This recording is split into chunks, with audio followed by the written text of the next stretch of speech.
it's Nancy, and thank you so much for joining me today. You know, the lowly cabbage, in my opinion, is such a superstar. You know, it's so versatile. You could do so many things with it. You can simply steam cabbage and add a little salt, and it's delicious. But of course, you could stir fry your cabbage, saute your cabbage.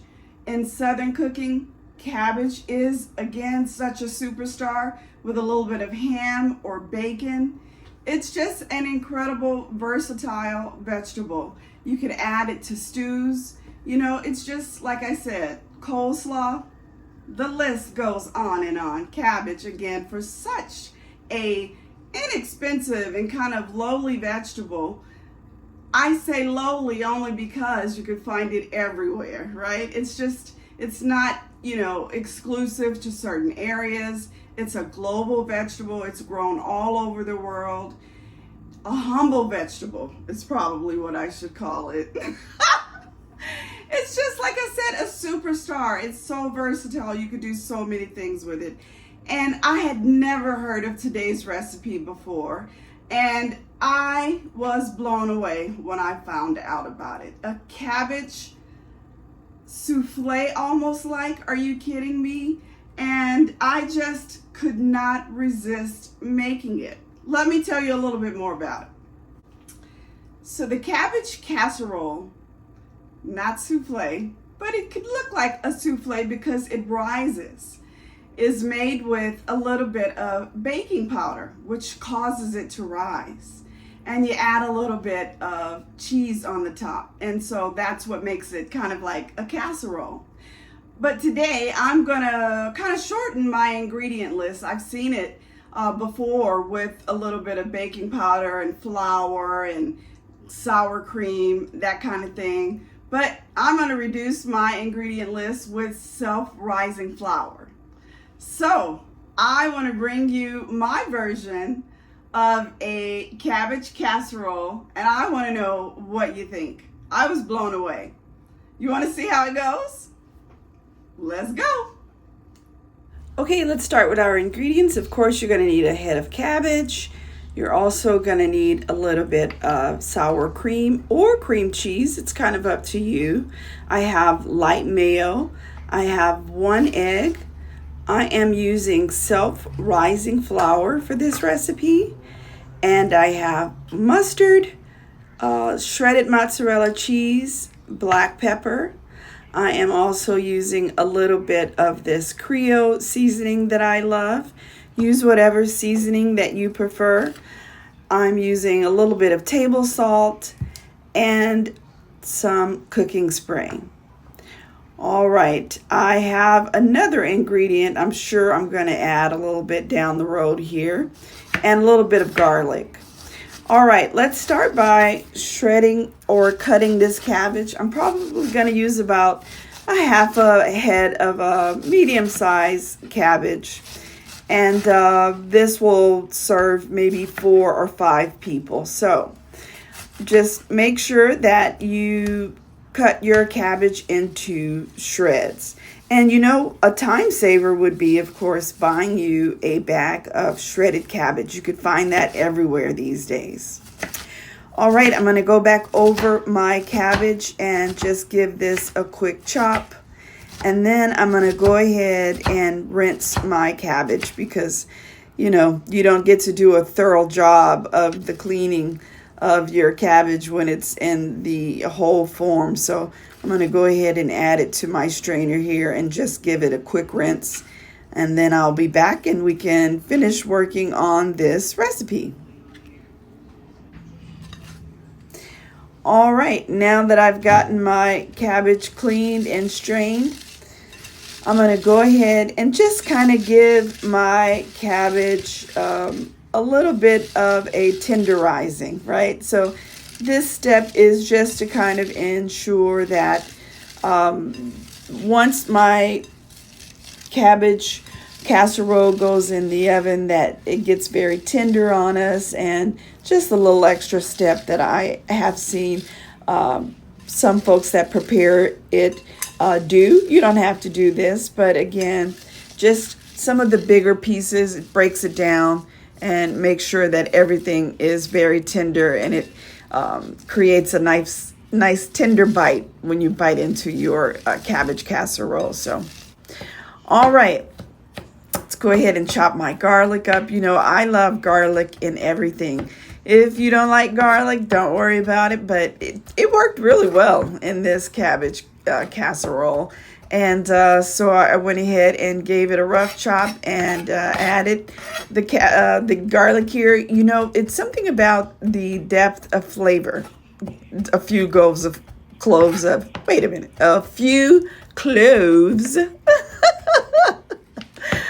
garlic can do. You know, it just adds a little bit of a depth of flavor. And so I just love it. So I'm going to go ahead and add a few of those here. And we'll continue with this recipe. All right, so I'm using about 1/3 cup of light mayonnaise. And I'm using also a little less than 1/3 cup of cream cheese. Those were, I had cream cheese. I've also seen it with sour cream. You could use either or, and you know, whatever preference. I like cream cheese. I happen to have had some in my refrigerator, so that's what I'm using here. Now I am adding 1 egg to my recipe, and I am also gonna add a squirt of this stone ground mustard. So I would say about a teaspoon of mustard to the recipe. You know, mustard has vinegar, and whenever I work with cabbage in my kitchen recipes, I always add a little drop of vinegar. So it just kind of makes sense to add a little bit of mustard to this recipe. All right, so with my wooden spoon, I'm going to go ahead and give this cabbage a mix. You want to make sure that, of course, everything is combined really well.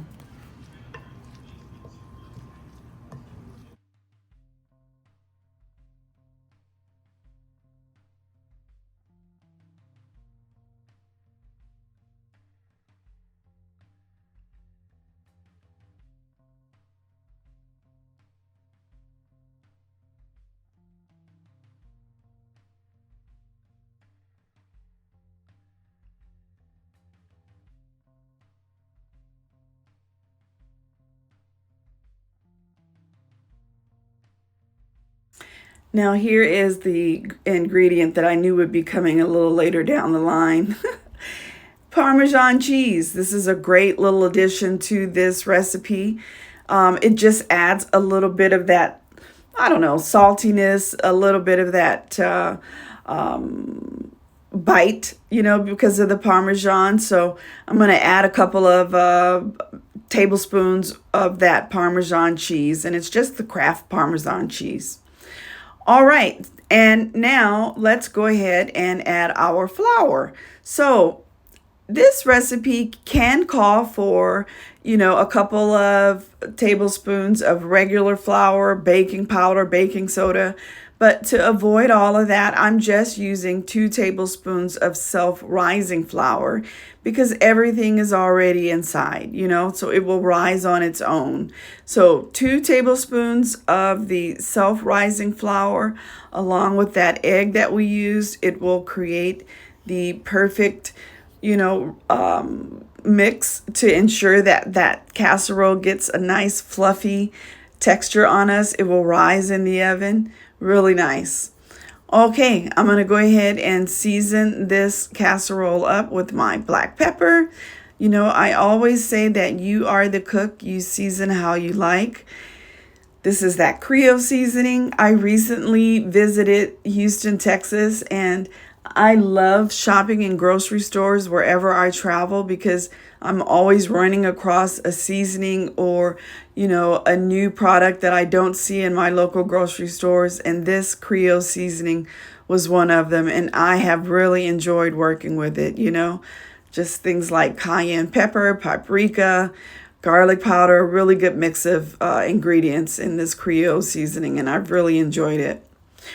All right, so once you add your seasonings, go ahead and give it a mix and ensure that everything is combined. Again, we've added our flour. I've added a little extra Parmesan cheese to my mix here just to give the casserole a little bit of extra creaminess, a little extra bite. And there we go. And, the end result was not too salty. You might think that Parmesan cheese along with your table salt would make it too salty. It was just fine. Okay, here is my cooking dish. I'm going to add a little bit of canola oil. And then we're going to go ahead. I'm going to use my rubber spatula to get all of my mix here out of the glass bowl. It just ensures, since you're using like a creamy base ingredient casserole, you want to ensure that you get everything out. So a rubber spatula works really well in this preparation.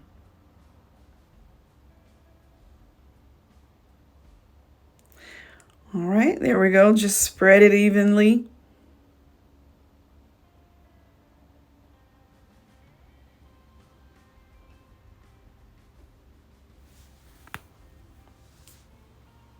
And now we're going to add that mozzarella cheese to the top.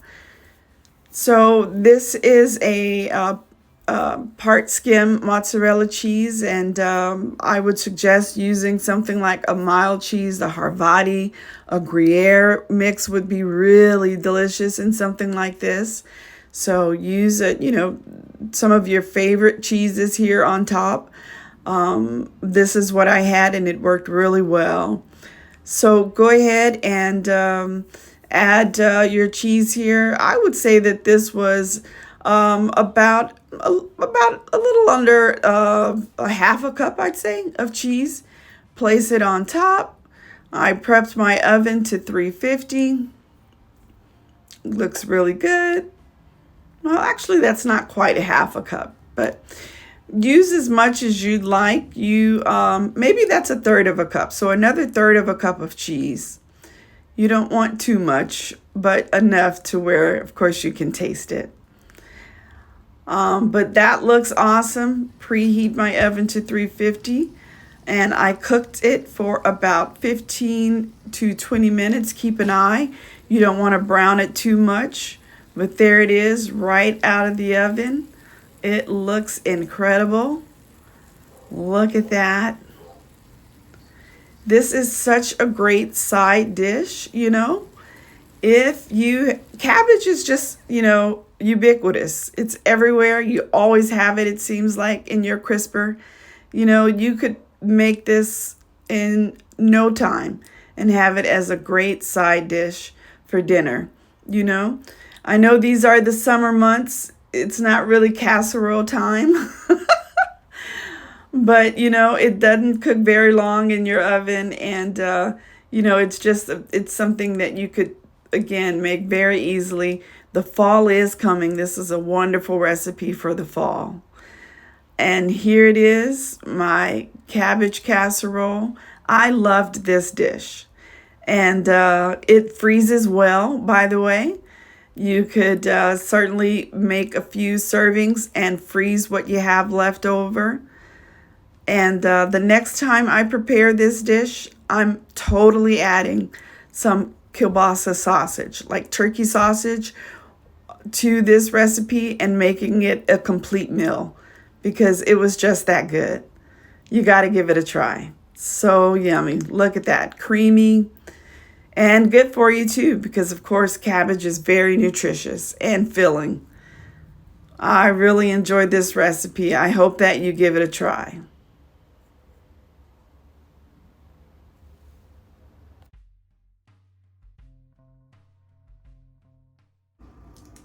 Well, what did you think about that cabbage casserole? Are you going to make it for your friends and family? Of course, it's the summer months, right?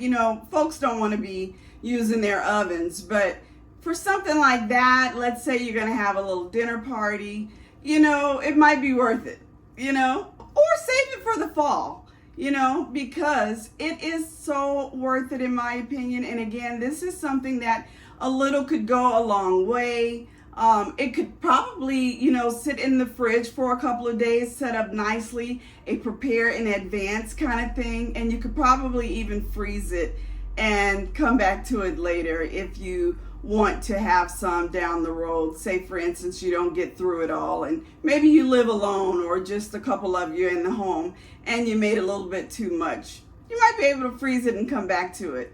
But I loved it. I love cabbage again, such a great, great, great vegetable. Humble vegetable. All right. Well, thank you so much for joining me today.